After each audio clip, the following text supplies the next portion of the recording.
ভুল করে বিয়ার match start হয়ে গেল।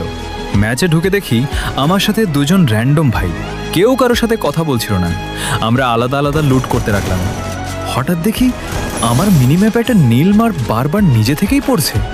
আমি তো কোনো মার্ক দিইনি, ভাবলাম হয়তো টিমমেট দিয়েছে। কিন্তু একজন মাইক অন করে বলল, ভাই তুই কি বারবার মার্ক দিচ্ছিস? আমি বললাম, না আমি তো কিছুই করিনি। অন্যজন বলল, আমিও না। আমরা তিনজনই অবাক। কিন্তু অদ্ভুত ব্যাপার হলো, যেখানে সেই মার্ক পড়ছিল সেখানে গেলেই ভালো লুট পাওয়া যাচ্ছিল। এভাবে কয়েকবার হলো।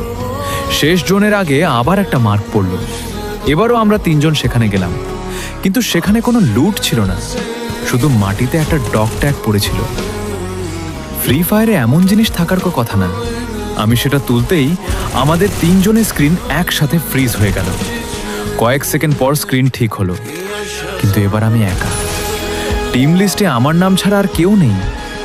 মাইক অন করতেই শুধু একটা শব্দ শুনলাম, ধন্যবাদ, অবশেষে কেউ আমাকে খুঁজে পেল। তারপর ম্যাচ নিজে থেকেই শেষ হয়ে গেল। লবিতে ফিরে দেখি আমার ফ্রেন্ড লিস্টে একটা নতুন আইডি যোগ হয়েছে, কিন্তু আমি কাউকে অ্যাড করিনি। আইডির নাম ছিল ফাউন্ড, আর বায়োতে শুধু একটাই লাইন লেখা ছিল, পরের ম্যাচে সত্যিটা জানবি। ফ্রি ফায়ারের সেই ওল্ড গোস্ট হিস্ট্রিগুলো ব্যাক করছি। আমার টিকটক বায়োতে লিঙ্ক দেওয়া আছে, চাইলে দেখে আসতে পারো। Thank you everyone and keep supporting.